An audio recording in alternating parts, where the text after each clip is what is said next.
Hello hello mike testing. Hello, welcome to National Rankers. मैं हूं आभा गुप्ता सेरीवाल और हम पढ़ रहे हैं क्लास 12th का अकाउंट। क्लास 12th के अकाउंट में चैप्टर 7 पढ़ रहे हैं हम।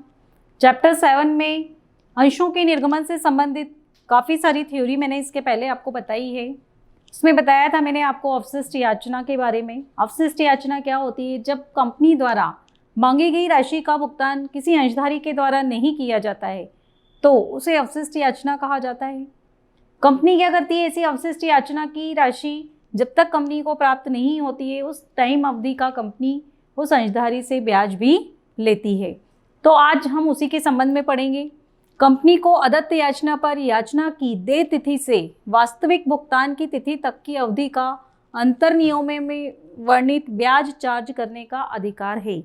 कंपनी के जो पार्षद अंतर नियम होते हैं उन अंतर नियमों में इस बात का उल्लेख कर दिया जाता है कि अवशिष्ट याचना पर कंपनी को कितने प्रतिशत से ब्याज लेने का अधिकार है।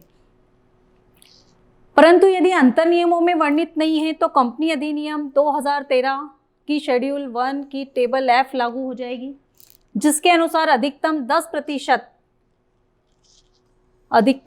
10% वार्षिक की दर से ब्याज चार्ज किया जाएगा। लेकिन संचालकों को अधिकार है कि वह अदत्त याचनाओं पर ब्याज से पूर्णतया अथवा आंशिक छूट दे सकते हैं। इसके लिए ये एंट्री आपको करना है। Share holders account DR to interest on calls in arrear. ये एंट्री कब करेंगे? ब्याज की रकम देय होने पर। जब अमाउंट ड्यू होगी तो आपको शेयर होल्डर को डेबिट करना है और interest on calls in arrear को क्रेडिट करना है। नरेशन हो जाएगा interest due on calls in arrear. इसके पहले जो एंट्री हमने करी वो थी ब्याज की राशि देय होने पर। जब ब्याज की राशि प्राप्त होगी कंपनी को तो एंट्री बन जाएगी bank account DR to calls in arrear account to share holders account. Receipts of call in arrears with interest. Call in arrear की अमाउंट जब इंटरेस्ट सहित रिसीव्ड होगी तब आपको ये एंट्री करना है। तो जितना इंटरेस्ट का अमाउंट था वो इस पे आ जाएगा और कॉल्स इन एरियर का अमाउंट कॉल्स इन एरियर में आ जाएगा। तो ये थी ब्याज की और अवशिष्ट याचना की राशि प्राप्त होने की एंट्री। अब इसके बाद अगला हम पढ़ेंगे याचना की अग्रिम प्राप्ति। कुछ अंशधारी ऐसे होते हैं जो भुगतान नहीं करते समय पर, लेकिन इसके विपरीत कुछ अंशधारी ऐसे होते हैं जो कंपनी को अग्रिम भुगतान कर देते हैं। तो कंपनी ने मांगी फर्स्ट कॉल और उन्होंने क्या किया? फर्स्ट कॉल के साथ में सेकंड कॉल का भी पैसा कंपनी को जमा कर दिया, तो वो कहलाती है अग्रिम याचना। जब आवेदक कंपनी को आवेदन, आवंटन या याचना की राशि देय होने पर मांग से ज़्यादा राशि भेज देता है तो अधिक की राशि को अग्रिम याचना राशि कहा जाता है। पार्षद अंतर नियमों के अंतर्गत एक कंपनी अपने अंशधारियों से आवेदन, आवंटन या याचनाओं की राशि अग्रिम के रूप में प्राप्त कर सकती है। अब अग्रिम याचना कंपनी को प्राप्त होती है तो वो उसका लेखा किस प्रकार करेगी?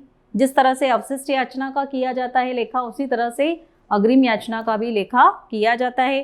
अवशिष्ट याचना जो होती है वो कंपनी को प्राप्त नहीं होती है, इसलिए उसको डेबिट कर दिया जाता है। लेकिन ये जो एडवांस में मिल जाती है इनकम, इसलिए इसको क्रेडिट में कर दिया जाता है। अग्रिम याचना प्राप्त होने पर बैंक खाता डेबिट और अग्रिम याचना खाता क्रेडिट कर दिया जाता है। इसे याचना विशेष के देय होने पर उसकी प्राप्ति के समय समायोजित किया जाता है। मतलब जब उसकी ड्यू डेट आ जाती है, जिस समय वो प्राप्त होने वाली थी उस समय इसको समायोजित कर दिया जाता है।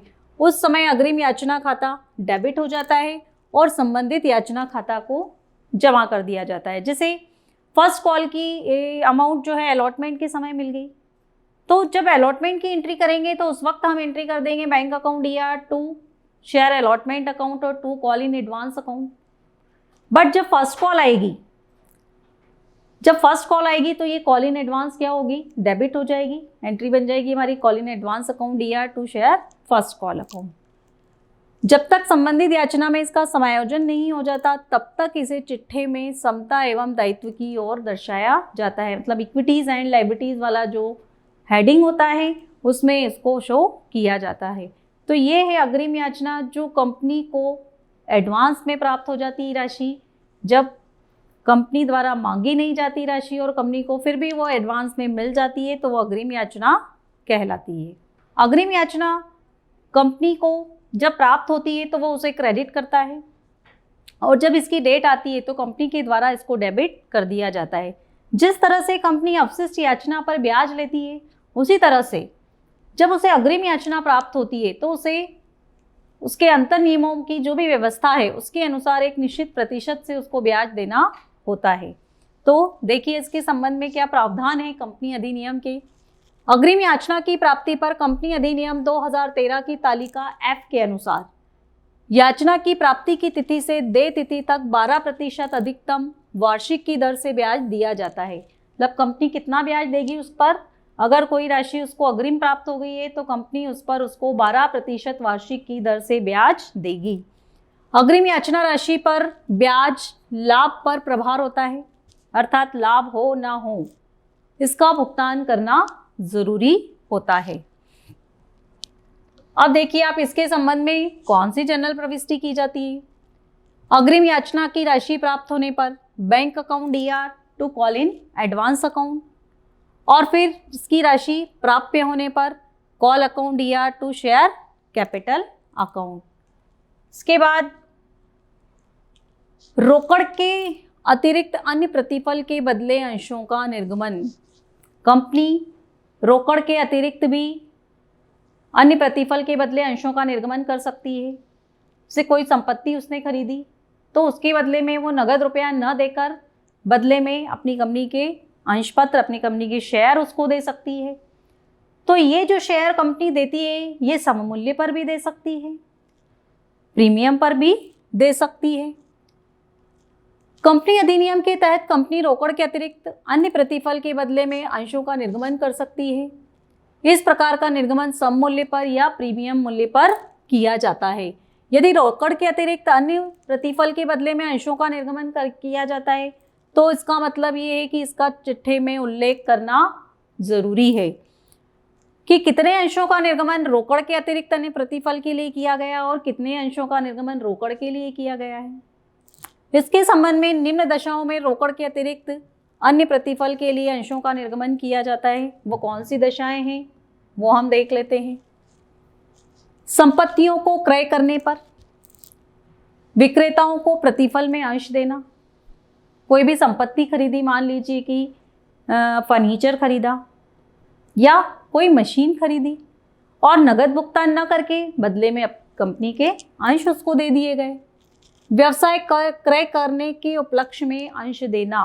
कभी कभी कोई पहले से ही रनिंग बिजनेस होता है, कोई कंपनी पहले से ही चल रही है तो उसको खरीद लिया जाता है तो उसके बदले में अंश देना।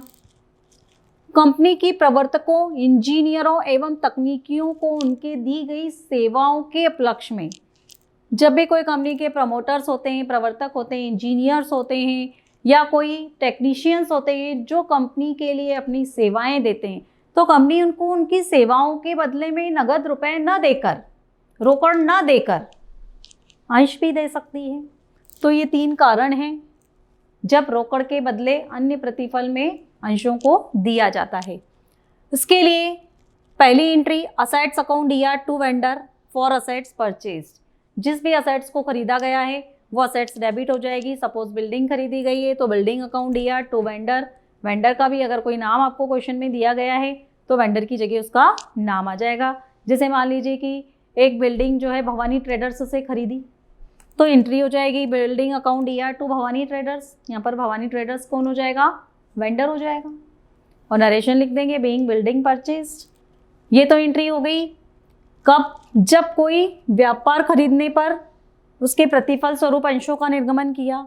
यदि अंशों को सममूल्य पर निर्गमित किया जाए, अब सममूल्य पर निर्गमित कर रहे हैं तो vendor DR to share capital account. Narration हो जाएगा for share issued in consideration. कि कंसिडरेशन में मतलब प्रतिफल में, बदले में उसको अंश दिए गए। तो ये था रोकड़ के बदले अन्य प्रतिफल में जब अंशों का निर्गमन किया जाता है कंपनी के द्वारा तो आपको किस तरीके से इसकी एंट्री करना है, वो कौन कौन से कारण हैं जब कंपनी अंशों का निर्गमन रोकड़ के अलावा भी कर सकती है। अब अगर उसने प्रीमियम पर अंशों का निर्गमन किया है तो आप देखिए क्या एंट्री करना है हमको। Vendor account ER to share capital account to securities premium reserve account. ये एंट्री कब करेंगे? जब अंशों का निर्गमन प्रीमियम पर किया गया है।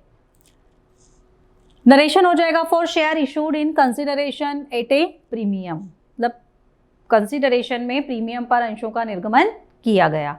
ये एंट्री करना है हमें कब? जब अंशों का प्रीमियम पर निर्गमन होगा। इसके बाद प्रवर्तकों को अंशों का निर्गमन। प्रवर्तक जो कंपनी को फॉर्मेट करते हैं, जो कंपनी जिनके दिमाग में सबसे पहले कंपनी को बनाने का आइडिया आता है, वो प्रवर्तक कहलाते हैं। ऐसे व्यक्ति जो कंपनी की स्थापना का कार्य करते हैं उनको प्रवर्तक कहा जाता है। इनके द्वारा दी गई सेवाओं के बदले इन्हें अंशों का निर्गमन किया जा सकता है, जिसके लिए एंट्री हो जाती है incorporation cost or formation expenses account ER to share capital account for share issued to promoters for their services. इसके बाद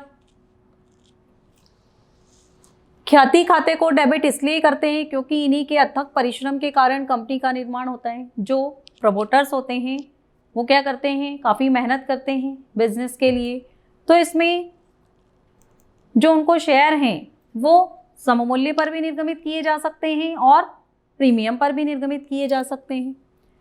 निर्गमित किए जाने वाले अंशों की संख्या की गणना। अब अंश निर्गमित किए गए हैं, वो कितनी संख्या है उनकी, कितनी संख्या में निर्गमित किए गए हैं। जब ये संख्या हमको निकालनी है तो देखिए उसके लिए हम क्या करेंगे। जनरल प्रविष्टियों को करने से पहले निर्गमित किए जाने वाले अंशों की संख्या निकालनी चाहिए। इससे यह निश्चित करना सरल हो जाता है कि कितनी राशि शेयर कैपिटल अकाउंट में और कितनी राशि सिक्योरिटी प्रीमियम रिजर्व अकाउंट में क्रेडिट की जाए। इसके लिए फार्मूला लगाएंगे आप, number of share to be issued equal to purchase consideration upon issue price of the share. जितनी भी परचेज कंसिडरेशन मतलब किसी भी व्यापार को खरीदने के लिए जितना भुगतान किया गया है वो अमाउंट परचेज कंसिडरेशन कहलाती है। उसको हम issue price of the share, share की जो इशू प्राइस होती है उससे डिवाइड कर देंगे, तो total number of share company के द्वारा कितने इशू किए गए ये संख्या आपकी आ जाएगी। तो ये जो थ्योरी थी ये हमने पढ़ी अंशों के निर्गमन से संबंधित समस्त थ्योरी जो है वो हमारी अब कंप्लीट हो चुकी है। इसके आगे अब हम न्यूमेरिकल प्रॉब्लम्स करेंगे। तो इसके लिए कुछ जर्नल एंट्रीज भी मैंने पहले बताई थी। फॉर्मेट जर्नल एंट्रीज, जब कंपनी अंशों का निर्गमन करती है तब आपको कौन सी एंट्री करना है। सबसे पहले आवेदन की एंट्री होती है अंशों का आवेदन प्राप्त होने पर। उसके बाद फिर आवेदन की राशि को कंपनी के द्वारा पूंजी खाते में हस्तांतरित कर दिया जाता है। पूंजी खाते में हस्तांतरित करने के बाद आवंटन की राशि देय होती है और आवंटन की राशि देय होने के बाद वो प्राप्त होती है। इसमें आपको ये ध्यान रखना है कि सिर्फ आवेदन की जो राशि है वो पहले प्राप्त होती है और बाद में उसको ड्यू किया जाता है, मतलब कैपिटल में ट्रांसफ़र किया जाता है। इसके अलावा जितनी भी अलॉटमेंट है, फर्स्ट कॉल है, सेकंड कॉल, जो भी आपको क्वेश्चन में दिए गए हैं उसमें क्वेश्चन के हिसाब से आपको करना है। तो कॉल एडजस्ट करना है। उसके अलावा इसमें एप्लीकेशन में ओनली रिसीव्ड की एंट्री पहले होगी, बाकी सब में रिसीव्ड की एंट्री बाद में होगी। पहले ड्यू की एंट्री होगी, बाद में रिसीव्ड की होगी। तो आज हमारी जो है थ्योरी इसकी कंप्लीट हो चुकी है। अब हम न्यूमेरिकल प्रॉब्लम्स इसके सॉल्व करना स्टार्ट करेंगे। Thank you.